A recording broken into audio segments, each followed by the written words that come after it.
రాష్ట్రాన్ని సింగపూర్, జపాన్లా మారుస్తానని అన్ని ఉచితంగా ఇస్తానంటూ నిస్సిగ్గుగా వాగ్దానాలు చేస్తున్న చంద్రబాబు తాను అధికారంలో ఉన్నప్పుడు ఏం చేశారని వైఎస్సార్ కాంగ్రెస్ పార్టీ అధ్యక్షుడు వైఎస్ జగన్ సోదరి షర్మిల ప్రశ్నించారు.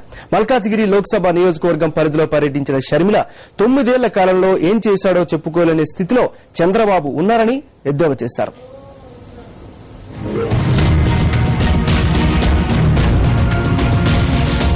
వైఎస్సార్ తన 5 ఏళ్ల పరిపాలన కాలంలో పేదలపై ఒక్క రూపాయి కూడా భారం పడకుండా చూస్తే ఆ తర్వాత వచ్చిన కాంగ్రెస్ సర్కారు జనంపై 32,000 కోట్ల రూపాయల భారం మోపిందన్నారు షర్మిల.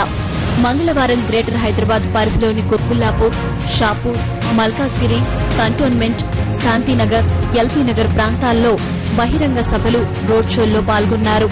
రైతులు, విద్యార్థులు, మహిళలు, ఎస్సీ, ఎస్టీ, బీసీ, మైనారిటీలు, వృద్ధులు ఇలా అన్ని వర్గాల సంక్షేమానికి వైఎస్ ప్రాధాన్యత ఇచ్చారన్నారు.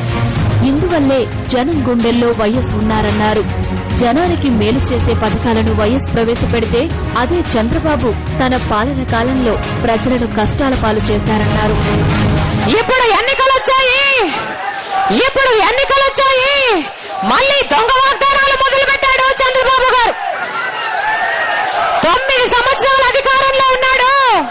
నేను పలానా గొప్ప పని చేశాను, పలానా గొప్ప పథకాన్ని చేశాను, మళ్లీ అది చేస్తాను అని చెప్పుకునే ధైర్యం ఈ రోజు వరకు చంద్రబాబుకు లేదు. ఆ తర్వాత 10 సంవత్సరాలు ప్రధాన ప్రతిపక్ష నాయకుడిగా ఉన్నాడు. ప్రధాన ప్రతిపక్ష నాయకుడిగా 10 సంవత్సరాలుండి నేను ప్రజల పక్షాన పలానా సమస్యలో పలానా పోరాటం చేశాను, ప్రభుత్వం మెడలు వంచి నేను పలానాది ప్రజల కోసం సాధించాను, అందుకు నాకు ఓట్లేయండి అని చెప్పుకునే పరిస్థితిలో చంద్రబాబు గారు ఈ రోజు లేడు. Sealed cover CM Kiran Kumar తన పాలనలో మహానేత వైఎస్సార్ ప్రవేశపెట్టిన పథకాలకు అడ్డం పడి అమలు కాకుండా చేశారన్నారు. అన్ని ఛార్జీలను పెంచడమే అజెండాగా పెట్టుకుని కిరణ్ పాలన సాగిందన్నారు. రాజశేఖర రెడ్డి గారి రెక్కల కష్టం మీద అధికారంలోకి వచ్చింది కాంగ్రెస్ పార్టీ. రాజశేఖర రెడ్డి గారి రెక్కల కష్టం మీద అధికారంలోకి వచ్చిన కాంగ్రెస్ పార్టీ రాజశేఖర రెడ్డి గారి ప్రతి పథకానికి తూట్లు పెట్టింది. రైతుల్ని పూర్తిగా విస్మరించింది. పేదలు, మహిళలు అయితే అన్ని ధరలు పెరిగిపోయి ఈ 5 సంవత్సరాలలో బ్రతుకు గడవక సతమతమైపోయారు. పేద విద్యార్థులకు చెల్లించాల్సిన ఫీజు రీయింబర్స్మెంట్ లో వాళ్లకు ఫీజు చెల్లించక లక్షల మందికి మొండి చేయి చూపించింది కాంగ్రెస్ పార్టీ. 133 ఆరోగ్యశ్రీ లిస్టు నుంచి తీసేశారు.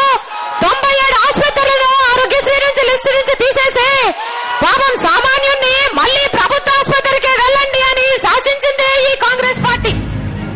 ప్రజా సమస్యలు పట్టని టీడీపీ, టీఆర్ఎస్, బీజేపీలకు ఓట్లడిగే హక్కు లేదన్నారు షర్మిల. ఫీజు రీయింబర్స్మెంట్ పై పోరాడిన ఘనత వైఎస్ జగన్మోహన్ రెడ్డిదేనని గుర్తు చేశారు. ఎలాంటి ప్రలోభాలకు లొంగిపోకుండా ఓటు వేసే ముందు మహానేత వైఎస్సార్ ను గుర్తు చేసుకుని వైఎస్సార్సీపీ అభ్యర్థులను గెలిపించాలని కోరారు.